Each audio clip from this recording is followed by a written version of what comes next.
Queridos, eu estou aqui desde a abertura. E Deus falou muito ao meu coração. Falou ao teu? Quem esteve aqui desde a abertura? Uhul! Estamos juntos, então. Desde a abertura, porque nós não podemos ficar fora quando há uma reunião do povo de Deus, quando há um ajuntamento. Ali o Senhor ordena a bênção. Isso é promessa dele. É na unidade, é no corpo de Cristo que ele vai ordenar a bênção. E eu fui muito abençoada e creio que você foi também. E aquilo que recebemos vai edificando nossas vidas como tijolinhos que vão servindo numa construção. E quando ficamos por último numa conferência, é uma grande responsabilidade. Porque Deus já falou de tantas maneiras, não é? E você pergunta, e agora, Senhor? E agora? Mas você sabe que Deus é infinito e Ele não para de falar. E Ele vai falar até o dia do arrebatamento da igreja. Depois nós vamos vê-lo face a face. Aí Ele vai conversar com a gente, como nós estamos nos vendo aqui. Então eu creio que Deus tem algo para nós. Eu quero orar, agradecer essa oportunidade. Toda vez que Deus me leva a algum lugar, eu faço questão de orar. Eu sei que oram por mim, eu sei que a igreja ora. Mas eu quero orar em gratidão, porque é um privilégio servir aos santos que se reúnem naquele lugar. E para mim é um privilégio estar mais uma vez aqui nesta igreja com a Fá, com o Tiago, com pessoas tão especiais para mim. Eu amo esse ministério. Então eu quero orar. Pai, em nome de Jesus, muito obrigada pelo privilégio, Senhor, de mais uma vez servir aos santos que se reúnem neste lugar. Muito obrigada pelo privilégio de, mesmo não sendo jovem, falar aos jovens desse lugar. Muito obrigada, Pai, porque o Senhor me traz aqui mais uma vez para o convívio, para a comunhão e para a alegria de ser um instrumento em Tuas mãos. Portanto, Senhor, o meu pedido ao Senhor é que o Senhor fale poderosamente nessa noite. Ministre ao coração dos Teus filhos e das Tuas filhas, em nome de Jesus. Amém, amém e amém. Amém? Amém? Como é que você está cansado? Eu estou aqui desde as 9 horas e não estou cansada. Gente, dormir é para os fracos. O Senhor tem um plano. E esse plano para nós, para as nossas vidas, ele é maior do que os nossos próprios planos. O Senhor diz isso na palavra dele. Eu é que sei os pensamentos que tenho a teu respeito. Ele diz também, os meus caminhos são melhores do que os teus caminhos. Os meus pensamentos são melhores do que os teus. Davi, quando escreve o Salmo 139, ele fala, Senhor, de modo assombrosamente maravilhoso me formaste, e a minha alma sabe muito bem. O Senhor estava tecendo os meus ossos no ventre da minha mãe, e já sabia todos os meus dias. E ele diz, quão maravilhosos são os seus pensamentos a meu respeito. Eu quero dizer para você que desde o começo do mundo, desde o haja luz, Deus já sabia da sua existência, Deus já havia programado a sua vinda. Ele chama as gerações à existência. Quando o apóstolo Paulo esteve no Areópago, foi pregar aos atenienses, e ele viu os altares da idolatria. Ele viu um altar vazio e lá estava inscrito ao Deus desconhecido. E o apóstolo Paulo aproveitou aquele altar vazio para falar do Deus que ele servia. E ele diz assim, eu vejo que vocês são religiosos e o Deus que eu venho anunciar para vocês é esse que vocês não conhecem. E ele vai explicar esse Deus que os atenienses não conheciam. Ele diz, esse mesmo Deus não pode ser servido por mãos humanas, porque Ele mesmo fez o homem. E ele diz, Deus dá ao homem vida, respiração e tudo mais. E diz, de um só, Ele fez toda a raça humana. E estabeleceu os tempos determinados e os limites da sua habitação.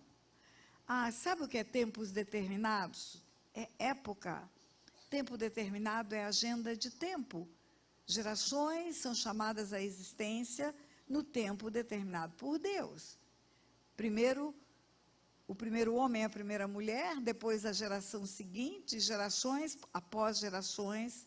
Isso é um plano de Deus, isso não é obra do acaso, nem obra de sexo entre pessoas que geram filhos e geram netos. Deus estabelece quem vai nascer quando e aonde. E Paulo continua: tempos determinados e limites da habitação. Está no livro de Atos, capítulo 17, Paulo diz que Deus, de um só, fez toda a raça humana e estabeleceu os tempos determinados e os limites da sua habitação. Tempo determinado é quando? Limite da habitação é onde? Então, Paulo está dizendo aos atenienses que, em Adão, o princípio de tudo, Deus já estabeleceu todos os seres viventes e fez uma agenda. Quem nasceria quando e aonde? Quem nasceria no Brasil, quem nasceria no Japão, quem nasceria no século XVII, quem nasceria no século XVIII. Uma ordenação perfeita de Deus. E você consegue perceber isso na Bíblia com várias histórias. Você consegue, por exemplo, com a história de Sansão, está em Juízes capítulo 13, está escrito assim: tornando o povo de Israel a fazer o que era mal perante o Senhor os entregou nas mãos dos filisteus por 40 anos. Eu preguei sobre isso já aqui. E aí um anjo do Senhor aparece a uma mulher de Manoá, e fala para ela: você vai engravidar, e você vai ter um filho. E o teu filho vai ser o libertador de Israel. Então, Sansão não nasceu como obra do acaso, não nasceu porque um homem e uma mulher deitaram e fizeram sexo, não nasceu por uma escolha de Manoá e sua mulher. Sansão foi enviado ao ventre daquela mulher por uma deliberação de Deus e vai com um ministério pré-estabelecido. Ele nasce para ser o libertador de Israel. Você também conhece a história de Jeremias? Jeremias foi formado por Deus para ser profeta. Ele diz: não passo de uma criança, quando ele tem um chamado, e Deus fala para ele: não diga não passo de uma criança. E Deus diz: antes que eu te formasse, eu te conheci. Como conhece antes de formar? Conhece no mundo espiritual. Você é um espírito. Você não é um corpo que tem um espírito, você é um espírito que tem uma casca chamada corpo. E o teu espírito transcende a existência do seu corpo. Quando você morre, o corpo volta para o pó e o espírito volta para Deus que o deu. O espírito é eterno, o espírito existe antes e depois do corpo. O corpo tem um tempo limitado, vai para o pó. Carne e sangue não vão herdar o reino dos céus, está escrito na palavra de Deus. Nós vamos descascar e vamos virar pó, mas o que há em nós, e que na verdade é a nossa essência, o nosso espírito, ele vai viver eternamente. Por escolhas certas, eternamente com Deus. Por escolhas erradas, eternamente separados de Deus. E aí, o que eu quero dizer para você é que lá no Éden, lá no começo de tudo, lá no momento da criação, Deus estabeleceu planos para todos os homens. 7 bilhões e meio hoje caminham sobre a face da terra. Os 7 bilhões e meio foram conhecidos por Deus antes de nascerem. Davi volta a dizer, no Salmo 139, ele diz: o Senhor estava formando os meus ossos no ventre da minha mãe e já sabia todos os meus dias. Por quê? Como Deus pode saber todos os dias antes da criança nascer? Porque ele tem a onisciência, e na onisciência ele tem a presciência. Ele tem o conhecimento prévio do que ainda não aconteceu, ele já viu. Nós vemos o começo, ele já viu o fim de toda a história. E o que eu quero dizer para você é que o plano original de Deus para o homem, quando eu falo o homem, o ser humano, incluiu toda a raça humana. Quando ele formou o homem à sua imagem, à sua semelhança, o plano de Deus era ter na terra um filho. Era ter na terra alguém com o seu DNA. Alguém que tivesse o DNA divino. Imagem e semelhança de Deus, o nosso conceito de imagem é de figura. Porque temos limitação nos nossos sentidos. Quando falamos imagem, imaginamos uma estátua. Mas não é isso. Imagem e semelhança de Deus significa a natureza de Deus. O caráter de Deus, a bondade de Deus, a justiça de Deus, o amor de Deus. O homem formado por Ele, a imagem e semelhança dEle. Está escrito em Gênesis 1, 26, depois que Ele fez tudo, absolutamente tudo, como cenário aonde o homem seria colocado. Depois de fazer tudo, está escrito, também disse Deus, façamos o homem, a nossa imagem, conforme a nossa semelhança. Observe que o termo é plural, nossa, Pai, Filho, Espírito Santo juntos, fazendo o homem na terra. Imagem de Deus, aonde manifestasse a presença do Espírito e manifestasse a figura do Filho. Esse era o plano de Deus, esse é o plano de Deus. Quando Deus nos forma no ventre da nossa mãe, é o mesmo projeto que Ele tinha para o primeiro homem. Mas vamos lá, vamos ver o que aconteceu no Éden. Você conhece, eu não preciso ler Gênesis para você. Deus colocou o homem no Éden depois de formar tudo, fazer tudo que o homem precisava, tudo que o homem necessitaria estava lá à disposição do homem. E Ele faz o homem e coloca o homem para dominar. Também disse Deus, façamos o homem à nossa imagem, conforme a nossa semelhança, e tem Ele domínio sobre tudo, sobre os animais que foram criados e sobre toda a terra. Domínio é governo, domínio é gestão, é administração. A terra, sua plenitude e todos os que nela habitam são do Senhor, está escrito no Salmo 24. Do Senhor proprietário. Mas o domínio, o governo, Ele entrega para o homem. Por isso Jesus nos ensinou a orar, Pai nosso que estás no céu, santificado seja o teu nome, venha o teu reino, e seja feita a tua vontade, assim na terra como no céu. Como eu posso dizer para Deus fazer a vontade dEle na terra? Por que eu preciso dizer? Seria a mesma coisa que eu chegar aqui na Getsemane e dizer, pastor Jorge, o senhor pode fazer a tua vontade na Getsemane. Ele vai olhar para mim e vai dizer, claro, é a igreja que Deus me entregou, é a minha vontade, sim, debaixo da direção de Deus, mas a minha vontade. Por que eu preciso dizer para Deus, a oração que Jesus me ensina seja feita a vossa vontade aqui na terra como no céu? Porque Deus me entregou o governo da terra. Ele me deu o domínio da terra. Então, eu tenho autoridade no lugar onde Ele me deu governo e domínio. É uma autoridade dada por Deus. E Ele entregou a terra para o homem, entregou para o homem. E Ele fez uma recomendação, só uma. O homem podia tudo, absolutamente tudo. O homem só não deveria comer da árvore do fruto do conhecimento do bem e do mal. Deus disse, olha, de todas as árvores frutíferas vocês podem comer. Deus disse, no meio do jardim, no meio, está a árvore da vida. No meio do jardim, aqui é o meio dessa mesa. No meio do jardim está a árvore da vida. Também há no jardim outra árvore. A árvore do fruto do conhecimento do bem e do mal. Estava no meio? Não sei, só tem um meio. E no meio estava a árvore da vida. Deus chama a atenção para duas árvores no meio de tantas árvores que havia. A árvore do meio, que era a árvore da vida, e uma outra, que eu não sei exatamente onde estava, porque não diz a Bíblia, que era a árvore do fruto do conhecimento do bem e do mal. Por que Deus não queria que o homem comesse da árvore do fruto do conhecimento do bem e do mal? Porque Deus não queria que o homem conhecesse o mal.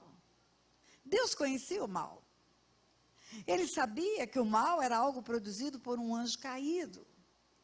Ele sabia porque esse anjo foi criado por louvor da glória de Deus. E esse anjo rebelou-se contra Deus e tornou-se Satanás. Deus não criou Satanás, Deus criou um anjo de luz. Mas um anjo que se rebelou tornou-se Satanás. E ele perdeu a presença de Deus, ele perdeu o céu. Ele perdeu o lugar de querubim ungido. Um lugar de excelência na presença de Deus. E ele foi expulso do céu, sem possibilidade de perdão. Por que você acha que não houve perdão para Lúcifer? Por que você acha que não há arrependimento possível para Lúcifer? Porque ele começou a história dele lá, face a face com Deus. Ele viu Deus na plenitude do seu ser. Ele viu Deus na sua majestade, na sua grandeza, na sua glória. Ele não tem desculpa para dizer que não sabia quem era Deus. E mesmo sabendo tudo sobre Deus, ele escolheu separar-se de Deus. Então, essa escolha não tem volta. E eu creio que é por isso que Deus escolheu fazer o homem aqui, na terra. Porque o homem vai fazer um processo inverso. Ele vai conhecer Deus, a ponto de escolher Deus, para viver com Deus eternamente. E aí, Deus, sabendo da natureza do homem, sabendo que haveria pecado, e sabendo que aquele que induz ao pecado já tinha sido expulso do céu, como os anjos têm livre-arbítrio, têm escolhas, por isso Lúcifer escolheu pecar, o homem também tem livre-arbítrio, tem escolhas, por isso Deus deixou a árvore lá e disse, mas não escolha essa. Não escolha conhecer o mal. O homem não precisava conhecer o mal. Ele precisava conhecer Deus e a árvore da vida e as outras árvores do jardim. E aí você conhece a história. O inimigo, ele se aproveita da ignorância nossa. A Bíblia diz, meu povo perece por falta de conhecimento. Ele chegou para a mulher e disse, foi isso que Deus disse, que vocês não podem comer de nenhuma das árvores do jardim? A mulher respondeu, não, nós podemos comer das árvores do jardim. Nós só não podemos comer da árvore que está no meio do jardim. Mas no meio do jardim estava a árvore da vida. E era permitido comer da árvore da vida. A árvore da vida é Jesus. Quando ela responde para aquela serpente que estava incorporada por Satanás, a primeira incorporação espírita do planeta, porque um espírito sem um corpo é ilegal na Terra, eles precisam usar corpos. Os demônios incorporam por isso, o Espírito Santo incorpora a igreja por isso. Jesus ganhou um corpo por isso. Quando Satanás, incorporado na serpente, escuta a mulher responder, nós só não podemos comer da árvore que está no meio. Ele disse, ela não entendeu o que Deus disse. E aí foi fácil induzi-la ao erro. E aí a mulher escolheu comer daquilo que ela não deveria, a árvore do fruto do conhecimento do bem e do mal. E ali começa a perda do DNA de Deus. O homem perde o DNA de Deus pela desobediência. Pela desobediência de um só, todos pecaram, a Bíblia diz. Mas o plano de Deus de ter um homem como filho na terra, pensamentos melhores do que o do homem, sonhos melhores do que o do homem, não acabou ali. Porque pela onisciência, ele tem presciência, ele teve conhecimento prévio de que o homem pecaria. E antes da fundação do mundo, na carta aos Efésios, está escrito, ele já preparou a salvação do homem. Antes dele dizer haja luz, ele disse haja cruz. Antes de fazer o homem, ele viu a crucificação. Ele combinou com o filho dele a morte na cruz.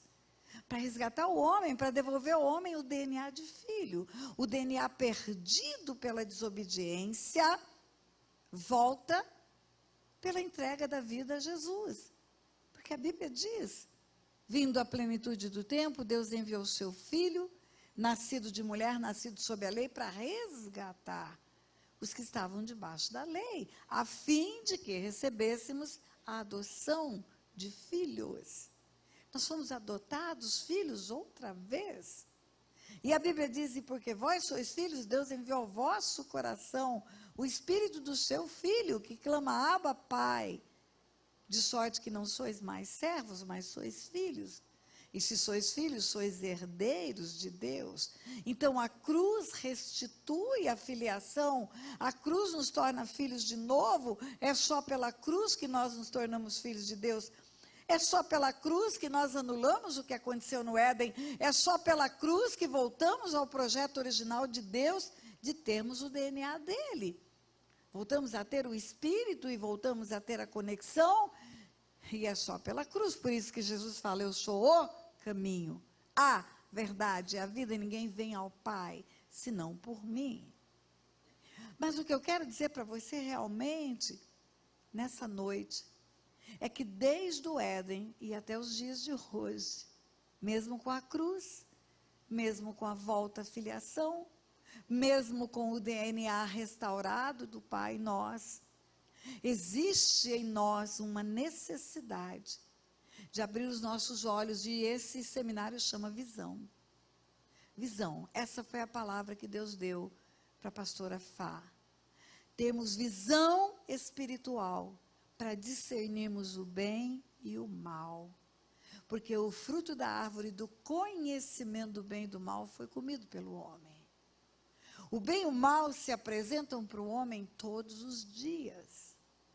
O bem e o mal estão aí, o pecado jaz à porta, a ti te cumpre dominá-lo. Essa história de bem e mal é tão séria, que nas duas orações de Jesus, uma que ele nos ensinou a orar, e a outra que ele orou por nós, ele fala do bem e do mal. A oração que ele nos ensinou a orar, qual é? Pai nosso que estás no céu, santificado seja o teu nome, venha o teu reino, seja feita a tua vontade, assim na terra como no céu. Por nós dai-nos hoje de cada dia. Perdoa as nossas dívidas como temos perdoado aos nossos devedores. Não nos deixe cair em tentação e livra-nos do mal. Livra-nos do mal. Livra-nos do mal. E quando ele ora, o que nós conhecemos como oração sacerdotal, que está em João 17. Ele fala, Pai, eu oro pelos que o Senhor me deu. Eu não peço que os tire do mundo, mas os livre do mal. Mas os livre do mal. Você acha que Jesus nos ensinaria a orar assim? E intercederia por nós? Se isso não fosse um risco permanente na nossa vida? Você acha que só porque nos convertemos, só porque nos entregamos ao Senhor, acaba esse assédio do mal na nossa vida? E nós não vamos mais, vamos ficar imunes, completamente imunes, como uma vacina, a todo ataque do maligno? Não. Jesus quer que nós tenhamos os olhos abertos para isso. Porque a nossa decisão feita no primeiro ser, lá no Éden, de comer do fruto da árvore do conhecimento do bem e do mal, nos tornou vulnerável à presença do mal na nossa vida. E esse inimigo das nossas almas, de nome Satanás, ele só vai cessar o seu ministério quando ele for preso num lago de fogo e de enxofre por toda a eternidade. Isso só vai acontecer em Apocalipse 20:10. Quando se cumprir o que está em Apocalipse 20:10. Até lá, ele está rodeando a terra, passeando por ela e jogando iscas na nossa vida. Até lá, você vai sofrer tentações. Até lá, você vai ser tentado e vai suportar, porque você tem um Deus que vai te segurar nas mãos. Mas até lá, você vai ter escolhas a fazer. E aí eu quero ler o texto que Deus deu para hoje. Hebreus, agora que eu vou começar a pregar. Hebreus capítulo 5. O autor da carta aos Hebreus está falando de coisas espirituais. Ele está falando de coisas sérias. E ele diz assim, a partir do versículo 11. A esse respeito, temos muitas coisas que dizer, e difíceis de explicar, porquanto vos tende tornados tardios em ouvir. Pois, com efeito, quando devias ser mestres, atendendo ao tempo decorrido, tendes novamente necessidade de alguém que vos ensine de novo quais são os princípios elementares dos oráculos de Deus. E assim vos tornastes como necessitados de leite, e não de alimento sólido. Ora, todo aquele que se alimenta de leite é inexperiente na palavra da justiça, porque é criança. Mas o alimento sólido é para os adultos, para aqueles que pela prática têm as suas faculdades exercitadas para discernir não somente o bem, mas também o mal. Vou repetir: aquele que se alimenta de leite é inexperiente na palavra da justiça, porque é criança. Mas o alimento sólido é para os adultos, para aqueles que pela prática têm as suas faculdades exercitadas para discernir não somente o bem, mas também o mal. Tem as suas faculdades exercitadas para discernir não somente o bem, mas também o mal. A tradução aqui diz exercício constante. Tem as suas faculdades exercitadas, é a minha tradução. Tem as suas faculdades exercitadas. Que faculdades são essas? Intelectuais? Estudar a palavra? Não. Faculdades físicas. Na abertura do evento aqui, teve um teatro, e aí veio um homem forte, veio uma moça miudinha para representar o marido violento. Aquele moço tem músculos, certamente faz academia, como muita gente aqui faz, malhação, pega peso, puxa ferro, como vocês dizem aí. Será que é disso que a Bíblia está falando? Exercitadas as suas faculdades físicas? Não. As faculdades intelectuais? Não. Que faculdades precisam ser exercitadas para discernir bem e mal? Quais as faculdades? Faculdades espirituais. Aqui está falando de discernimento espiritual. Está falando assim, olha, se você é crente e você ainda não tem discernimento espiritual, você não consegue saber o que é luz e trevas, você é como criança, você precisa de leitinho. Você está comendo papinha de menino ainda. Agora tem uma comida grossa, um pirão bom, mas é para gente que já cresceu, já amadureceu espiritualmente e tem as suas faculdades exercitadas para discernir não somente o bem, mas também o mal. Não somente o bem, mas também o mal. Não apenas o que é a ação de Deus, o agir de Deus, o mover de Deus, a unção que se manifesta, mas o agir do diabo, a forma como o diabo trabalha, o jeito que ele faz, a isca que ele joga, para que você faça escolhas erradas. Eu vou chamar a sua atenção para algumas histórias bíblicas para você entender na prática o que eu estou falando.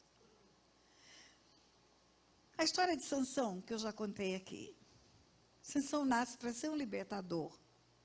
Nasceu para livrar Israel do poder dos filisteus. Sansão tinha o Espírito Santo numa geração em que não havia o Pentecoste ainda. O Espírito veio sobre Sansão para libertar uma nação, libertar Israel do poder dos filisteus. Agora, Sansão tinha um pequeno probleminha. Sansão não resistia à promiscuidade sexual. Sansão não resistia aos desejos da carne. Carne e sangue não se convertem. No tempo de Sansão, Jesus ainda não tinha vindo. Jesus já veio, você já ganhou salvação. Você vai parar de ter desejos sexuais por causa disso? Não. Você vai parar de ser tentado? Não. Você vai parar de ser assediado? Não. Mas você vai ter que resistir. Você vai ter que tomar decisões, fazer escolhas. Ok, Sansão fez escolhas erradas. E pela promiscuidade, ele vai de cama em cama, de prostituta em prostituta, até que ele vai se encontrar com Dalila. Dalila, uma prostituta. Quando os filisteus viram Sansão na cama com Dalila, porque ele era imbatível, invencível, indestrutível, Sansão sozinho com as mãos matou 30 homens, Sansão sozinho com um instrumento da queixada de um jumento matou 1000 homens, Sansão sozinho destruiu toda a economia dos filisteus, queimou tudo, destruiu tudo. Sansão era o terror da Filistia, era o orgulho de Israel. Quando a Filistia descobriu que Sansão está na cama com Dalila, quando descobriu que Sansão estava na cama com Dalila, os príncipes da Filistia foram até Dalila. Eu acho que eram 12 príncipes. Normalmente eram 12 príncipes. E eles vão a Dalila e eles fazem uma oferta para Dalila. Se ela descobre o segredo de Sansão, cada um deles daria a ela 1.100 ciclos de prata. 1.100 ciclos de prata. Está em Juízes capítulo 16. Para você ter uma ideia quanto é 1.100 ciclos de prata. Quando Abraão quis enterrar Sara, que Sara morreu, Abraão queria comprar um campo, o dono do campo queria doar o campo, Abraão falou, não vou enterrar minha esposa onde não me custa nada, e acaba que negocia o campo, e o cara negociou barato, com toda certeza, porque ele queria dar o campo. Ele não negociou ganhando dinheiro, ele negociou pelo preço justo. E o campo onde Abraão enterrou Sara custou 400 ciclos de prata. Agora imagina 12 príncipes pagando 1.100 cada um. Pra você ter uma ideia, o preço que os filisteus queriam pagar para acabar com Sansão. Por quê? Porque Sansão era o herói de Israel, e era o libertador de Israel, e era usado por Deus. E nasceu para ser usado por Deus numa geração. Nasceu para livrar Israel do poder dos filisteus. E Dalila, com todo aquele dinheiro como oferta, encheu seus olhos, e ela conseguiu ludibriar Sansão, engodar Sansão com manipulação, e descobriu o segredo de Sansão. E Sansão perdeu a força. A força de Sansão não era dos seus bíceps, dos seus tríceps. A força de Sansão era do alto. Era o Espírito de Deus que havia habitado nele. E o Espírito de Deus foi embora. Foi embora, porque Sansão caiu profundamente, e a carne luta contra o Espírito. E a carne venceu, e o Espírito foi embora. Mas o que eu quero chamar a sua atenção, eu já preguei isso aqui, é que quando Sansão foi derrotado, que foi para o cárcere, os filisteus resolveram fazer uma festa para Dagon. Vamos fazer uma festa para Dagon. Havia um templo onde pessoas estavam como vocês estão aqui, até no teto do templo. Vamos fazer uma festa para Dagon, porque Dagon nos entregou nas mãos o nosso inimigo, é o que eles dizem. Vamos fazer uma festa para Dagon? Espera aí, não foi Dalila quem derrotou Sansão? Não foi Dalila que acabou com ele? Não foi a prostituta? Não! Foi Dagon. E quem é Dagon? Dagon é um principado. Dagon é um principado. Era o principado da Filistia, era o maior demônio da Filistia. Aí você entende quando o apóstolo Paulo fala, a nossa luta não é contra a carne e o sangue, é contra principados, potestades, dominadores desse mundo tenebroso, forças espirituais da maldade nas regiões celestiais. Dalila foi apenas uma linda mulher, certamente bem feita de corpo, gostosona, mas o que estava usando Dalila era o principado, era o demônio maioral da Filistia, para destruir Sansão. Discernimento espiritual de Sansão, zero. Zero. Porque se ele tivesse tido discernimento espiritual, ele teria saído da cama de Dalila. Ele teria fugido, porque ele perderia tudo, ele perderia a força dele, ele perderia o propósito para o qual ele nasceu. Ele nasceu para libertar Israel do poder dos filisteus. Vou te dar outro exemplo, depois você lê de Tarefa. Você vai ver a história de Balaque e Balaão. Sabe como é essa história? O povo de Israel vem entrando na terra prometida e vem vencendo batalhas, e vem vencendo batalhas, e vem ganhando batalhas. E o povo da terra prometida aterrorizado. Eles dizem, o nosso coração está desmaiado. Porque Deus ia à frente daquele povo e eles iam vencendo os reis. As muralhas de Jericó já tinham caído. Você acha que a notícia da queda da muralha de Jericó não assustou todo mundo?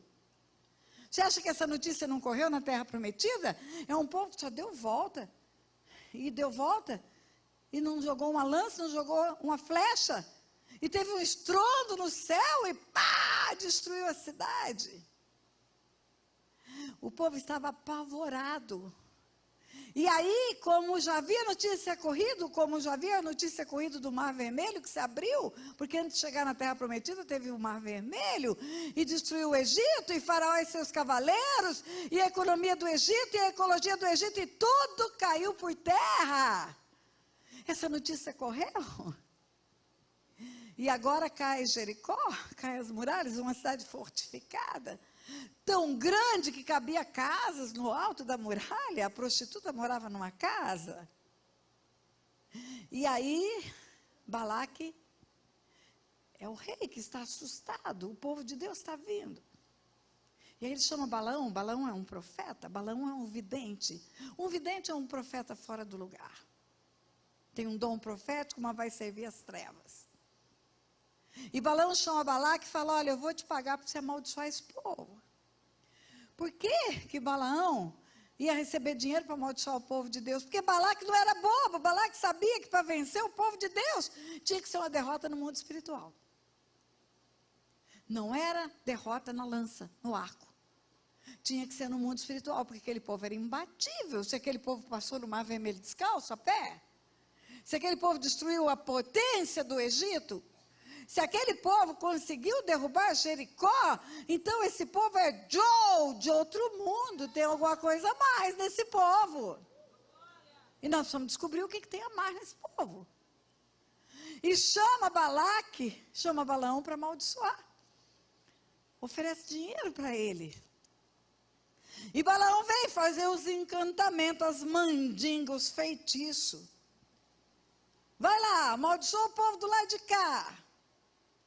Amaldiçoa aquele povo que é tradicional, que faz oração silenciosa, que não sapateia, aquele povo que não gosta de muito barulho, não gosta de pulo, de dança. Bem que Balaão tentou, mas não conseguiu, porque é o povo de Deus, é o povo do Senhor. Contra Jacó não vale encantamento. Aí então amaldiçoa do lado de cá, amaldiçoa do outro lado, amaldiçoa aquele povo que é pentecostal, sapateia, grita, dança, ora em língua, rola, amaldiçoa o lado de cá. Tentou, não conseguiu. Não conseguiu, sabe o que ele ouviu? O que Deus abençoou, ninguém amaldiçoará. Amaldiçoa o povo do meio, então. Os neopentecostais, vamos amaldiçoar essa turma de cá. Não conseguiu. De todos os lados, Balaão tentou, não conseguiu. E é interessante, quando termina esse negócio, você fala, foi um fracasso esse contrato com o vidente. Feitiçaria não deu certo, não dá mesmo. Porque feitiçaria contra o povo de Deus não dá certo. Porque contra Jacó não vale encantamento. Quando você termina a história, está em Números 24, no último versículo está escrito assim: então Balaão se levantou e se foi, e voltou à sua terra, e Balaque foi pelo seu caminho. Ou seja, fracasso na encomenda. Balaão não conseguiu amaldiçoar, Balaque falou, tá bem, vai embora, terminou o contrato. O contratante e o vidente se separaram. Mas quando você vai para Números 25, o capítulo seguinte, você vai ver que veio a maldição sobre aquele povo. Está escrito assim: habitando Israel em Sitim, começou o povo a prostituir-se com as filhas dos moabitas. E elas convidavam o povo aos sacrifícios dos seus deuses, o povo comeu, inclinou os seus deuses delas. E aí veio a maldição sobre o povo. E aí você pensa, então não deu certo, mas depois o povo foi amaldiçoado? Só no livro de Apocalipse, só na carta àquela igreja de Pérgamo, que você vai saber o que aconteceu depois que Balaão foi embora. Lá está escrito assim: ao anjo da igreja em Pérgamo escreve, essas coisas diz aquele que tem espada afiada de 2 gumes, conheço o lugar em que habitas, onde está o trono de Satanás, conservas o meu nome, não negaste a minha fé, ainda nos dias de Antipas, fosse minha fiel testemunha, o qual foi morto entre vós, onde Satanás habita, tenho todavia contra ti. algumas coisas. Pois tem aí os que sustentam a doutrina de Balaão. A doutrina de Balaão. O que é a doutrina de Balaão? Ensinou Balaque a armar ciladas diante dos filhos de Israel para comerem coisas sacrificadas aos ídolos e praticarem a prostituição. Ei, olha para mim, olha para mim. Sabe o que está escrito aqui? Que Números 24 terminou com Balaão não conseguindo amaldiçoar o povo de Deus. Mas a conversa dele com Balaque, que não está narrada lá, está narrada agora em Apocalipse. Ele chegou para Balaque e falou, olha, nada amaldiçoa esse povo, nada, nada. Mas tem um jeito de Deus tirar a bênção deles. Manda eles para a prostituição. Pega aquelas meninas bonitas que você tem aqui, a mais gostosona, manda lá para a aldeia onde está o povo. E aí pega os homens mais bonitos, mais marombados e manda lá. Sabe o que vai acontecer? Todo mundo vai ficar com todo mundo. E quando todo mundo ficar com todo mundo, a bênção vai sair. Porque a carnalidade vai entrar. E a carne luta contra o espírito. E foi isso que Balaão ensinou. Ensinou Balaque como que faria o povo se perder. Fazendo escolha errada. Não saber discernir entre o bem e o mal. Não escolher o que é certo e o que é errado. Ah, queridos, você vai ver em 2ª carta de Paulo aos Coríntios, um texto que deve ser lido sempre por nós. Capítulo 6 fala tanto em julgo desigual, e nós vivemos falando em julgo desigual. Está assim escrito a partir do versículo 14 de 2 Coríntios capítulo 6. Não vos ponhais em julgo desigual com os incrédulos, porquanto que sociedade pode haver entre a justiça e a iniquidade? Ou que comunhão de luz com trevas? Ou que harmonia entre Cristo e o maligno? Ou que união do crente com o incrédulo? Ou que ligação há entre o santuário de Deus e os ídolos? Porque nós somos santuários do Deus vivente. Como ele próprio disse, habitarei e andarei entre eles, serei o seu Deus, eles serão o meu povo. Por isso, retirai-vos do meio deles, separai-vos, diz o Senhor. Não toqueis em coisas impuras, e eu vos receberei, serei vosso pai, e vós sereis para mim filhos e filhas, diz o Senhor Todo-Poderoso.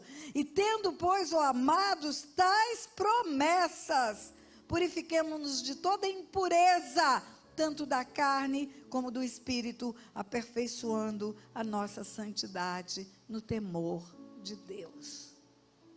Sabe o que está escrito aqui em resumo? Olha, tem promessas grandes para vocês. Tem coisas grandes preparadas no coração de Deus. Deus tem sonhos para você mais excelentes do que os seus. Deus imagina coisas mais altas do que você é capaz de imaginar. Mas o que Ele quer é que você faça escolhas certas. Ele quer que você discirne entre bem e o mal e fuja do mal. Escolha o bem. Separai-vos, povo meu. E o final é tão lindo. Tendo, pois, ó amados, tais promessas, purifiquemos de toda impureza, tanto da carne como do espírito, aperfeiçoando a nossa santidade no temor de Deus. Como eu posso aperfeiçoar a minha santidade? Então é um processo? É um processo. Eu tenho que ser mais santa esse ano do que eu fui ano passado. E no ano que vem eu tenho que ser mais santo do que eu sou nesse ano. E no outro ano eu tenho que ser mais. Aperfeiçoar é isso. Queridos, nós não podemos relativizar o que Deus tem para nós. Uma graça barata que é pregada por aí, que você pode fazer qualquer coisa, porque Deus não é bobo, já te salvou, mesmo sabendo a encrenca que você é. Isso não é bíblico. Não é bíblico. Sabe como está escrito em Apocalipse 18?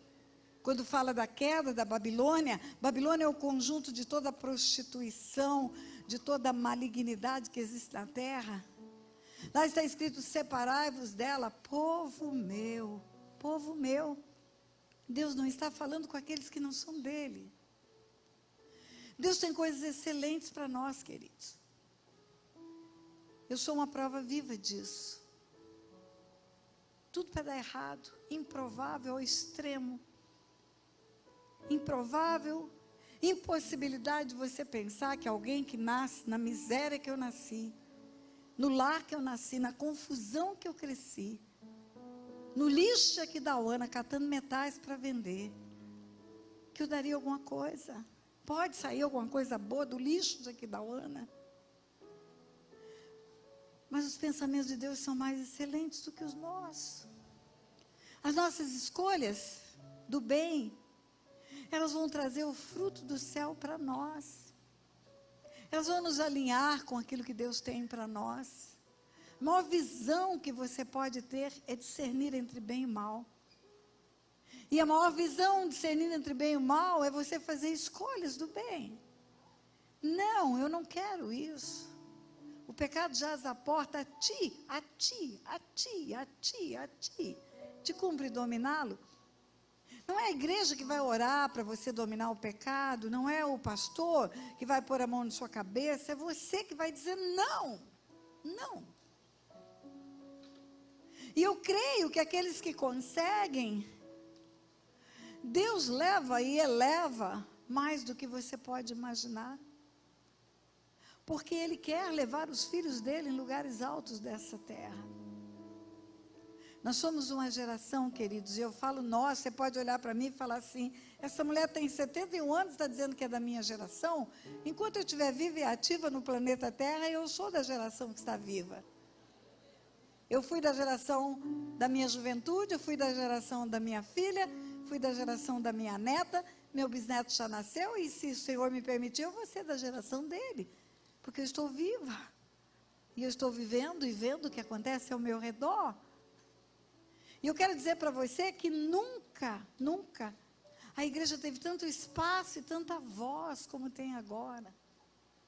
É um clique num canal oficial do YouTube e você acessa.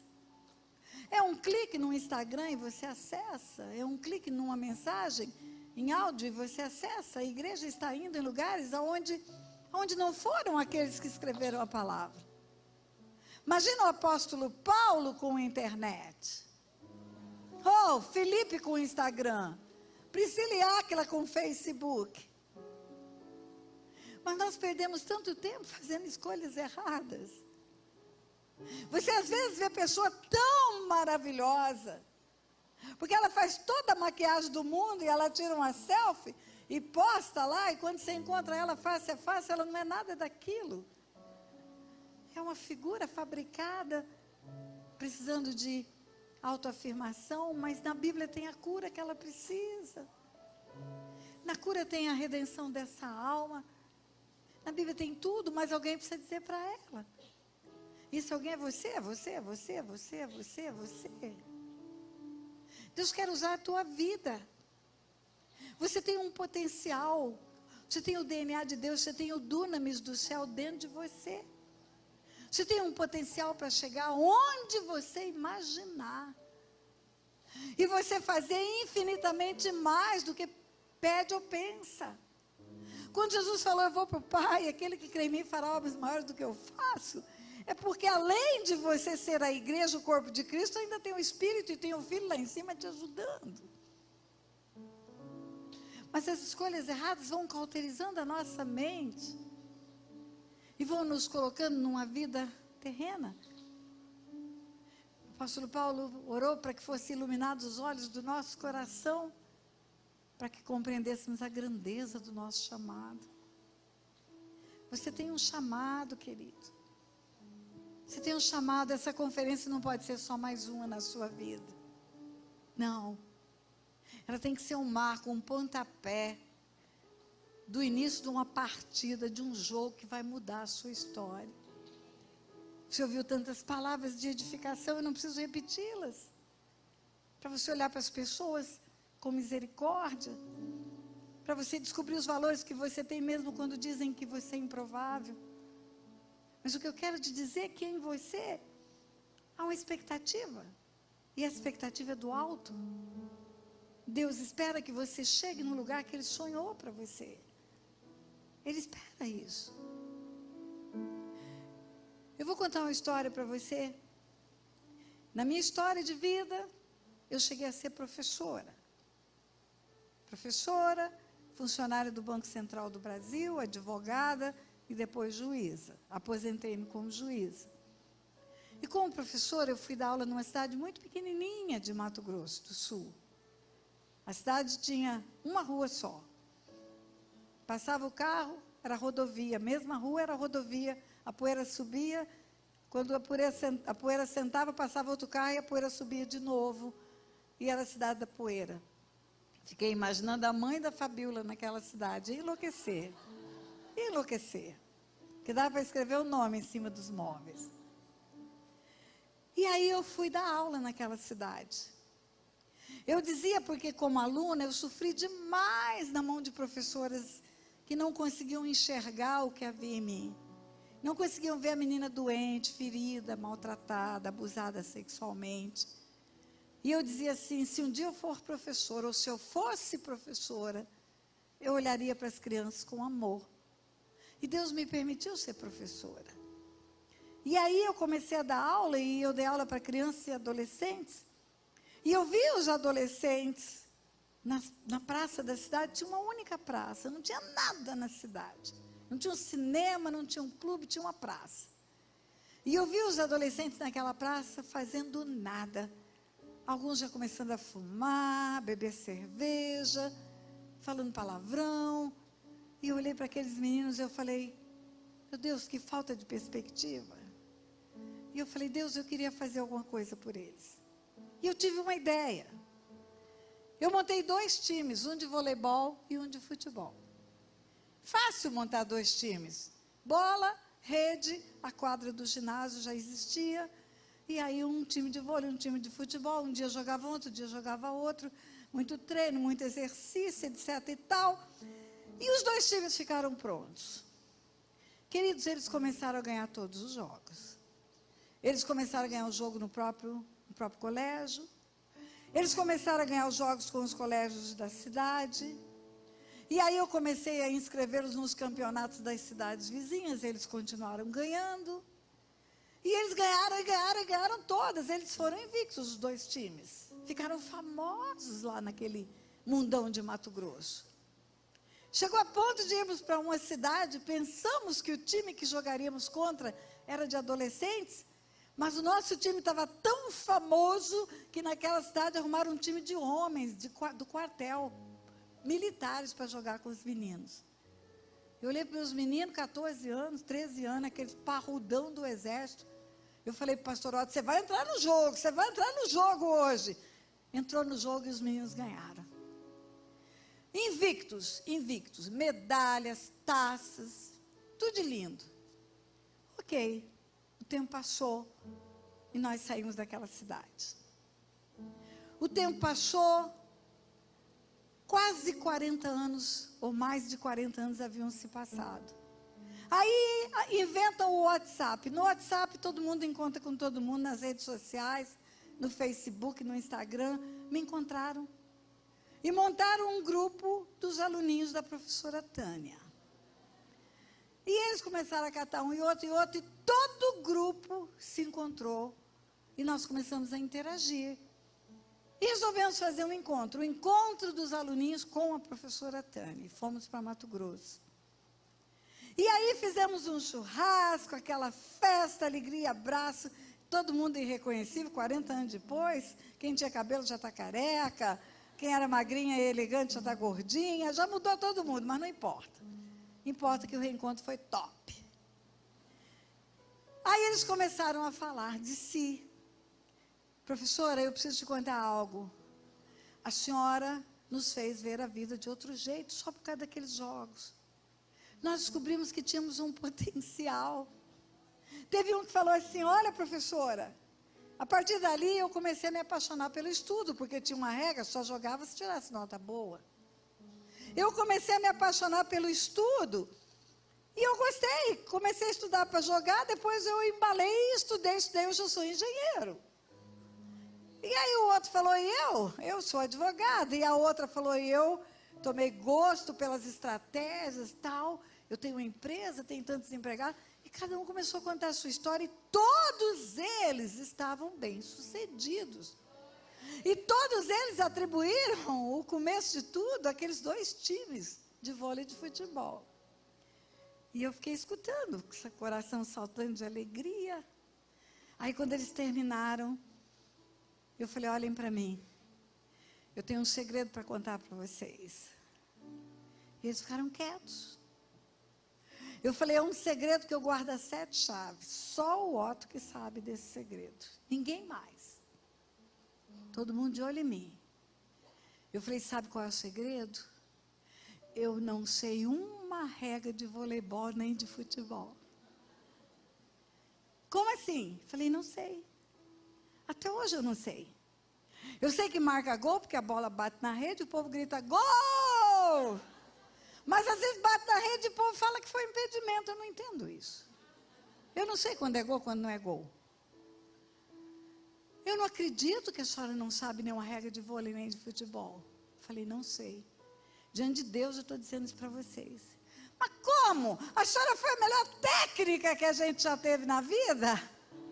Como que a senhora não entende regra de vôlei de futebol? Eu falei, não entendo de regra de vôlei de futebol. Mas eu entendo que cada um de vocês tem um potencial colocado por Deus dentro de vocês. E a única coisa que eu precisava fazer era, vai, marca gol, você consegue, chuta, dá o saque, vai lá, vai lá, vai lá, vai lá, vai lá, vai lá. E vocês foram. Vocês sabiam as regras. Sabe o que eu quero dizer para você? Tem algo dentro de você que Deus está dizendo, vai, vai, você consegue, vai lá, vai lá, vai lá, vai lá. Não sei se tem gente que não conhece a minha história, mas quando eu comecei a minha vida com Jesus, eu comecei a escutar, você pode, você consegue, vai. Você é burra, é o que eu escutei sempre. Aí eu começo a escutar, você não é burra, você é inteligente. Aí eu já tinha filho. Eu não estudei, eu não pude estudar, minha vida era toda doida. Mas agora eu tinha filho, e aí meu marido fala, vai com o filho mesmo para a escola. E depois do segundo filho, foi quando eu fiz o normal, para ser professora. Eu já estou barriguda, segundo filho, leva a barriga para a escola, vai, você consegue. E assim foi, até chegar no concurso para juíza. Eu já era avó. A minha neta Gabriela já tinha nascido, meu neto Pedro estava na barriga da mãe. Mas tinha um potencial em mim que Deus colocou. E mesmo velha, mesmo com neto, Deus me levou até a magistratura federal. E o sonho de Deus para a minha vida não acabou. Não acabou, tem coisas para acontecer. Deus começou a abrir portas das nações. Eu fiz a conta o ano passado, postei no Instagram. Pelos quilômetros rodados, eu dei 3,5 voltas ao planeta o ano passado. 145 mil quilômetros para pregar o Evangelho. E Deus continua abrindo portas. Esse ano tem agenda na Europa, 5 agendas na Europa. Aí eu disse, eu preciso estudar inglês. Mas 71 anos, sim, dia 22 agora eu vou começar a estudar inglês.